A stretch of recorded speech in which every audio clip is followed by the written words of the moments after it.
Alright, so let's get this cracking. So right here we have a depiction of Ludwig van Beethoven, the highly esteemed German musical composer of Flemish origin who lived during the late 18th century going into the early 19th century. And a couple years back, especially among the black community, a lot of rumors sparked regarding Beethoven's true racial ethnicity. And based off my personal perspective, I believe that Beethoven was what one would call a mulatto or a mixed race person. And I'm gonna further expound on that later on during this video. But before I even get to that, we're basically going to watch a video of this Caucasian person trying to debunk Beethoven having any degree of Negro blood in him, let alone being a black man. So this is just going to be another addition into debunking Caucasian myths. Was Beethoven really black? If proof is in the pudding, there might not be enough here for dessert. But Mom, it's a Jell-O pudding pop snack. She said, fine. Evidence is hard to come by. The entire claim relies on the belief that Beethoven's Flemish ancestors married Spanish Moors of African descent. That or Beethoven's mother had an affair. But it's not like this comes out of nowhere though. Beethoven was a bit of a black sheep to his contemporaries, which frequently called out his dark complexion, some going as far as saying he looked swarthy. His nickname at school was the Spaniard. Prince Anton called him a Moor, and that is coming from this guy, who is probably the whitest person in world history. Clearly, Beethoven's race wasn't so black and white. The truth is that those who were trying to paint Beethoven black weren't really making a scientific or historical claim. The civil rights refrain of Beethoven was black served more as a metaphor, as an exercise in reimagining the canonical way of thinking. Had Beethoven been black, would he have been classed as a canonical composer? And what about other black composers lost to history? We all know about Beethoven, but what about his brilliant friend George Bridgetower? Bridgetower, an Afro-European, was a genius musician in his own right. Beethoven dedicated a violin sonata to him, a piece so difficult that many just gave up learning it. Had Bridgetower shared the complexion of his good friends and contemporaries, Haydn and Beethoven, would more people know him today? We don't have to pretend that black is white. Today, the refrain, Beethoven was black, is less about 23andMe and more a reminder to celebrate lesser-known black composers. At worst, Beethoven was black is a white lie. Right. So, notice how he didn't even really go into any historical documentation. It was just a whole bunch of fluffy. But he said, the evidence for Beethoven being black is scarce and is a white lie, right? But he never actually, like, where's the historical documentation of him bringing out what his contemporaries said about him and describing him as what he would describe as a white man? He didn't bring that out because there's no documentation. His contemporaries always described Beethoven as either dark in complexion, brown in complexion, or as a Moor, and he even stated that in the video too. So we're gonna analyze the information thoroughly and really go through it. Sex and Race: Negro-Caucasian Mixing in All Ages and All Lands by J.A. Rogers, published in 1940. So in this book, J.A. Rogers, he pretty much compiles a plethora of Beethoven's contemporaries and autobiographers, and he quotes the way in which they describe Beethoven. So this is basically gonna be a whole compilation of Beethoven being described by various peoples, and we're gonna see the same themes over and over again. So let's read it. So it says, notes on Beethoven. Because Beethoven was German, and because his portraits are usually shown with a white tone and abundant hair, nearly everyone thinks of him as white. Beethoven lovers are certain of this and are generally amazed and even indignant when told that he was Negroid in color and features. However, there is not a single shred of evidence to support the belief that he was a white man, neither from those who knew him, nor from his biographers. Beethoven's color according to his contemporaries. Fischer, rounded nose, black brownish complexion. Translated by Robert Haven Schofler, Beethoven the Man, Volume 1, page 1, 1929. Carl Czerny. His beard he had not shaven for several days, made the lower part of his already brown face still darker. Beethoven, impressions of his contemporaries, arranged by Oscar Sonic, page 26, in 1926. Grillparzer, dark. Bettina von Arnim, brown. Weber, dark red, hair bristly. Schindler, red and brown. Rostab, brownish. Gillinek, short, ugly, dark. Beethoven depicted by his contemporaries, published in 1880, page 37. The only one of Beethoven's contemporaries who described him as being of a color that might be interpreted as white was Sir Julius Benedict, who said he was very red. Benedict, however, wrote his impressions more than 20 years after he had seen Beethoven once. Beethoven's face had a ruddy tint, which was accentuated by his walks in the open air. I have seen mulattoes with this ruddy complexion, which in winter could be called very red. Absolutely, and that's one of the reasons why I believe that Beethoven was what one would call a mulatto or a mixed race person. Because not only did this person quote his red complexion or reddish complexion, you see here Schindler said red and brown, Weber said dark red, so it's quite clear that he had a brownish reddish complexion, like a light-skinned individual, or maybe a slight darker hue, right? But again, we see the same themes. We see dark red, we see brown. So all his contemporaries are saying the same thing. We're not seeing a fair complexion, neither are we seeing a pale complexion. These two terms are descriptive terms for Caucasian people. And that's not even to say that Caucasian people wasn't described as dark complexion during these times, because they actually were. During the time in which Beethoven lived, Caucasian people were described as dark complexioned or even swarthy complexion or brown complexion, right? But we're gonna see as we read down that this wasn't in reference to a tan skinned Caucasian person. So let's just read down. It says, Beethoven's color according to his biographers. Fanny Gianastillo del Rio.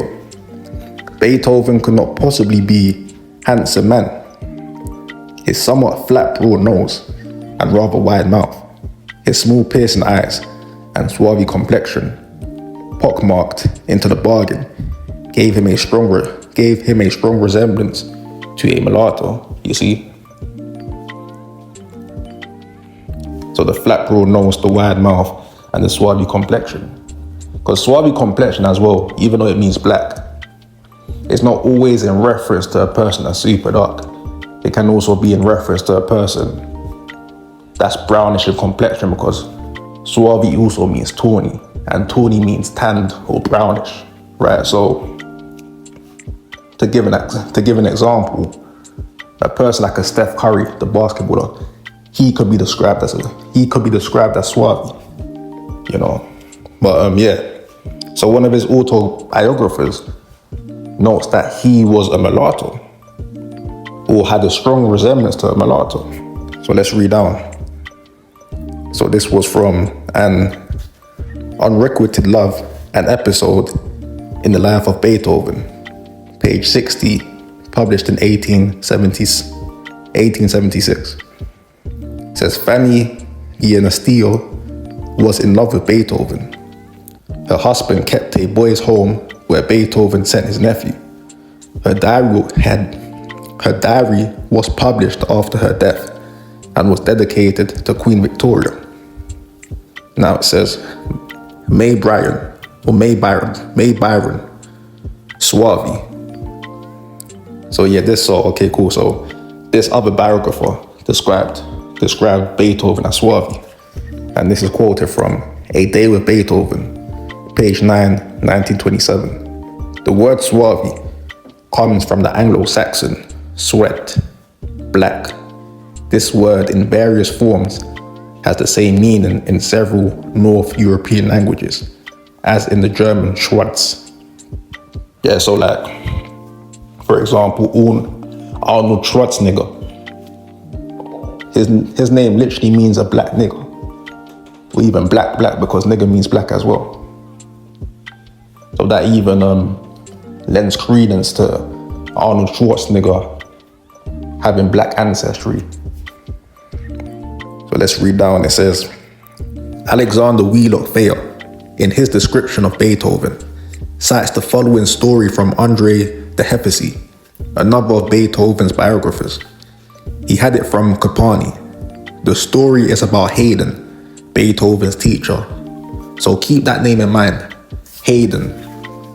Haydn was another musical composer who lived during the time of Beethoven. So it says, everyone knows the incident at Kismarten or Einstein, the residence of Prince Esterhazy, on his birthday, in the middle of the first allegro of Haydn's symphony. His Highness asked the name of the author. He was brought forward. What? Exclaimed the prince. The music is by this Blackamoor.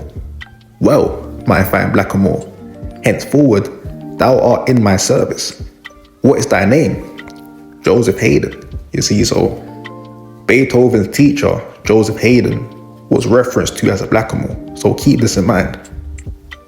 Now reading down, it says, Capani says of this that Haydn's collar gave strong reason for the prince's remark, and that Haydn was thereafter called Zamor.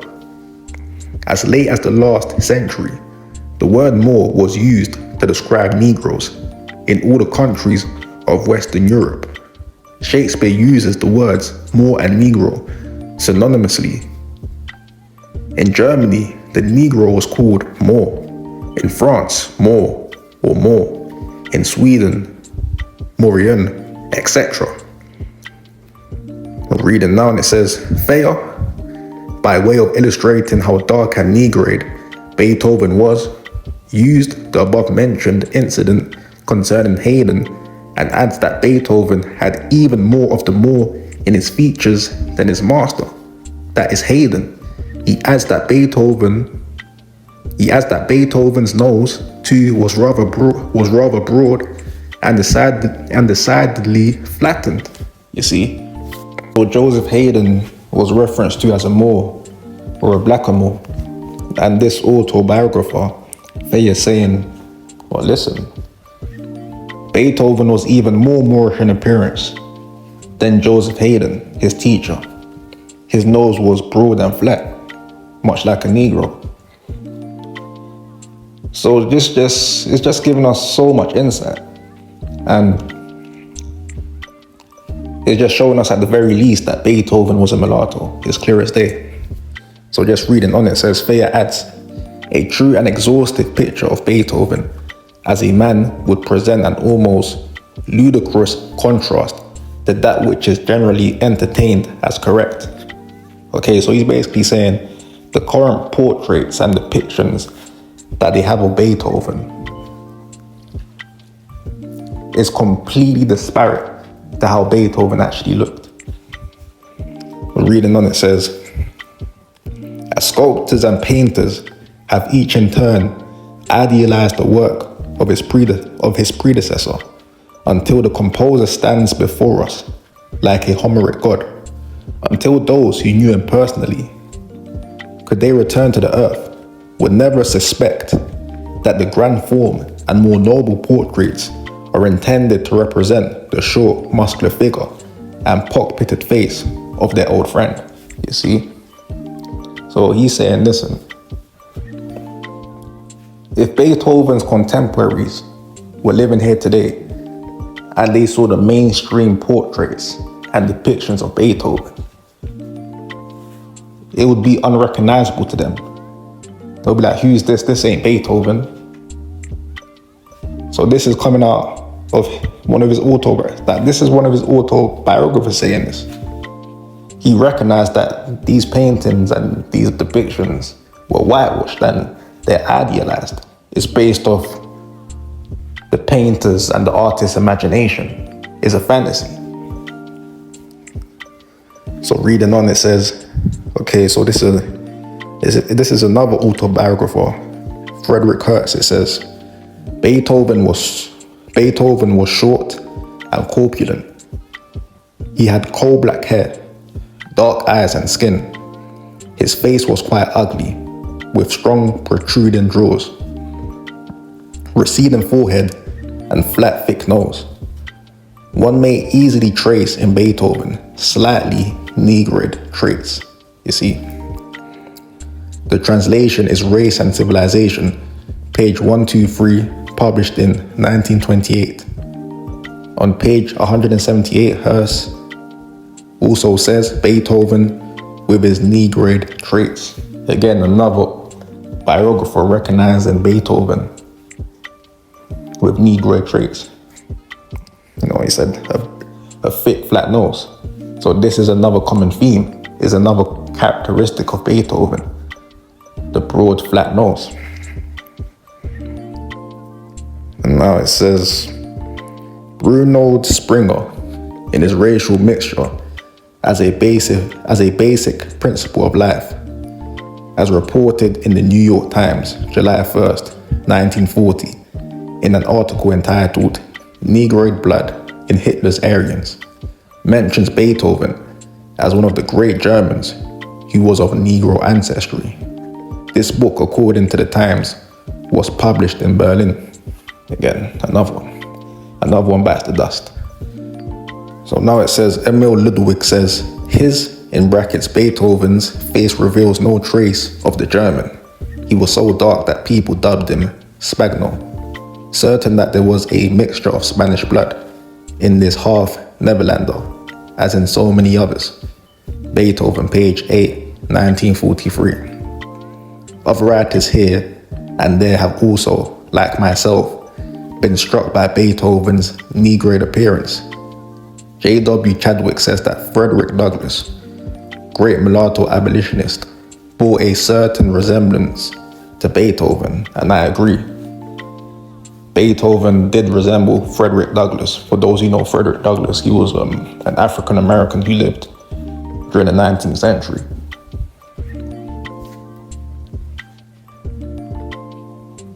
It says Beethoven at the age of 42, face mask. Full view of life mask taken by Klein in 1812. And there you see the broad, flat nose.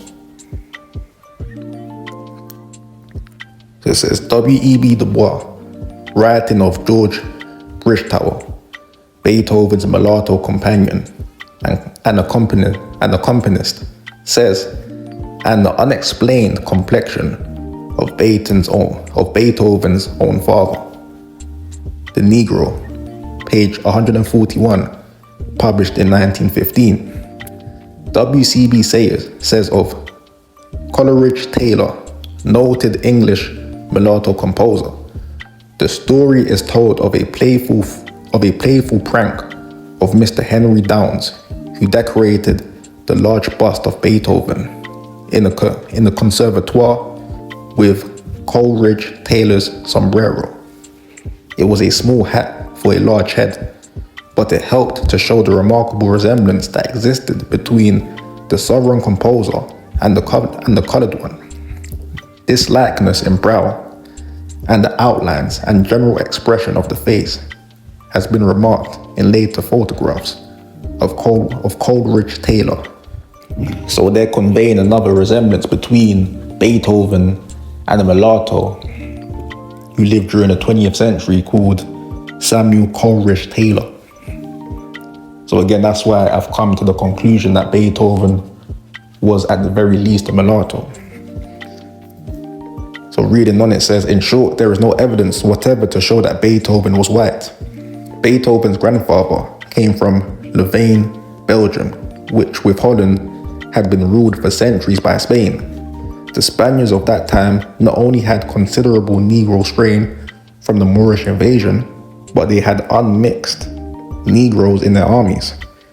For further details on this, see Sex and Race Volume 1. As regards Goethe, great German writer, who is also said to be of Negro descriptions of him, is a sketch from life by Latrone and engraved by Hoffel.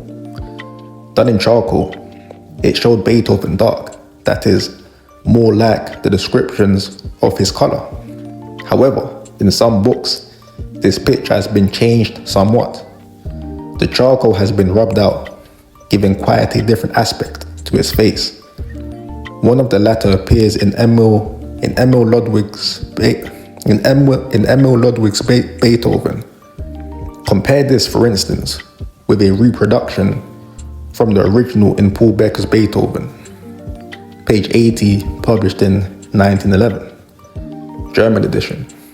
Finally, the Negro strain in Beethoven comes out clearly in his life mask at the age of 42, and even more in his death mask. So that's the death mask he's referencing. So I just wanted to show this real quick. This is from the same author. This is an engraving of Beethoven. It says Ludwig van Beethoven at the age of 44, drawn from life by Latrone, engraved by Hoffel. You see the dark complexion, the slightly broad nose, so on and so forth, the hair growing outward, etc. Then it's making a comparison with this person. It says Clarence Cameron White, noted Afro-American composer, less Negroid in appearance than Beethoven, and resembling him somewhat. You see.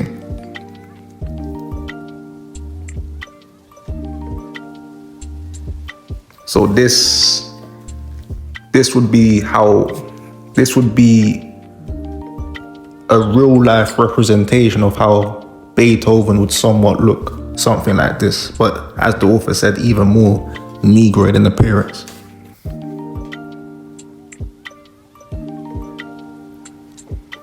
So this is a book by Elliot Graham entitled Beethoven, and this is another illustration. Let me just go down. So yeah, again, you see his hair growing outward like an afro. You see the broad flat nose, and of course the dark complexion. You know, this is